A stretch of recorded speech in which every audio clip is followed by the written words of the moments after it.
Bangladesh were ruled out of T20 International World Cup held in India in 2026, officially announced by ICC, which were replaced with Scotland.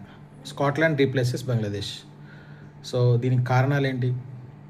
Mustafizur రెహమాన్ని IPL నుంచి తొలగించడమేనా? అంటే ఒక్క player కోసం మీరు కోట్ల రూపాయల రెవెన్యూని ఇంకా మీ కంట్రీ తాలూకా ఐడెంటిటీని కోల్పోవడానికి కూడా సిద్ధమైపోయారా? ఏంటండి, మీకు ఇండియాలో ప్రాబ్లం ఉందా? ఇండియాలో సెక్యూరిటీ ఇష్యూస్ ఉన్నాయా? అవునా? మరి టెస్ట్ క్రికెట్ ఆడినప్పుడు ఎందుకు రాలేదు? మరి మీకు టెస్ట్ క్రికెట్, వన్డే క్రికెట్ ఆడడానికి బంగ్లాదేశ్ ఇండియా వచ్చినప్పుడు మరి అప్పుడు ఎందుకు ప్రాబ్లమ్స్ రాలేదు మీకు? ఇప్పుడు కొత్తగా మీకు వరల్డ్ కప్ ఆడడానికి వచ్చేస్తే బంగ్లాదేశ్కి థ్రెట్ ఉందా ఇండియాలోను? మరి ఐసీసీ అఫీషియల్స్ అందరూ అఫీషియల్గా వచ్చి ఆ థ్రెట్స్ గురించి వాటి గురించి వాళ్ళు చేసిన రీసెర్చ్, వాళ్ళు చేసిన అన్నీ కూడా వేస్టా? అంటే ఇంకా మీరు చెప్పిందే ఐసీసీ కూడా యాక్సెప్ట్ చేసేయాలి. అవును, మాకు థ్రెట్ ఉంది అని చెప్పేసి యాక్సెప్ట్ చేసేసి అవన్నీ మార్చేయాలా? మీరు ఏ టైంలో చెప్పారు ఒకవేళ చెప్పినా కూడా?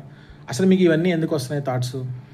ఎందుకంటే మీరు బంగ్లాదేశ్లో హిందూస్ని మీరు నానా హింసలు పెట్టి నానా తిప్పలు పెట్టారు కాబట్టి, ప్లస్ ముస్తఫిజుర్ రెహమాన్ని బయటకు గెంటారు కాబట్టి, ఒక ప్లేయర్ని మీకు బయటకు గెంటేటప్పటికి మీకు చాలా ఇదైపోయింది. మరి మా హిందూస్ అక్కడ ఉన్న వాళ్ళు, మీ కంట్రీ, మీ నేషనలిస్టులే కదా వాళ్ళందరూ కూడా. వాళ్ళు కూడా బంగ్లాదేశీ నేషనల్సే కదా వాళ్ళందరూ కూడా. వాళ్ళు ఏమి ఇండియా నుంచి వచ్చి అక్కడ సెటిల్ అయిన వాళ్ళు ఏం కాదు కదా. ఇప్పుడు ప్రస్తుతం ఎప్పటి నుంచో అక్కడ ఉంటున్న వాళ్ళు, మరి వాళ్ళని మీరు నానా హింసలు పెట్టి వాళ్ళని ఇది చేసి చంపేసి కేవలం హిందూ అవడం వల్లనే మరి హింసించి ఇవన్నీ మీరు చేసిన తర్వాత నిరసనగా ఒక ప్లేయర్ని మీరు అసలు ఫస్ట్ మీ బంగ్లాదేశ్లో పిక్ అయిందే ఒక ప్లేయరు ఐపీఎల్లో, ఆ ఒక ప్లేయర్ని కూడా బయటికి గెంటితే అంటే భారత్ నిరసన ఎలా ప్రదర్శిస్తోంది?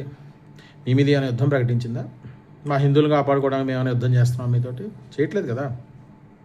మీ కంట్రీ నేషనల్స్ని మీరు చేసిన దాన్ని అందరూ నిరసన, బంగ్లాదేశ్లో జరిగిందని ప్రతి ఒక్కరు నిరసన తెలియజేస్తున్నారు. కానీ మీకు మాత్రం సిగ్గు శరం మాత్రం లేదు. వచ్చి మీ revenues 240 crores almost revenue share అవుతుంది ఐసీసీ నుంచి, అదంతా లూజ్ అవుతున్నారు. స్పాన్సర్షిప్స్లు ఆల్రెడీ పోయినాయి, దొబ్బినాయి కూడా. మీకు ఇంకా మిగిలింది ఏంటి? మ్యాచ్ ఫీజులు పోతాయి.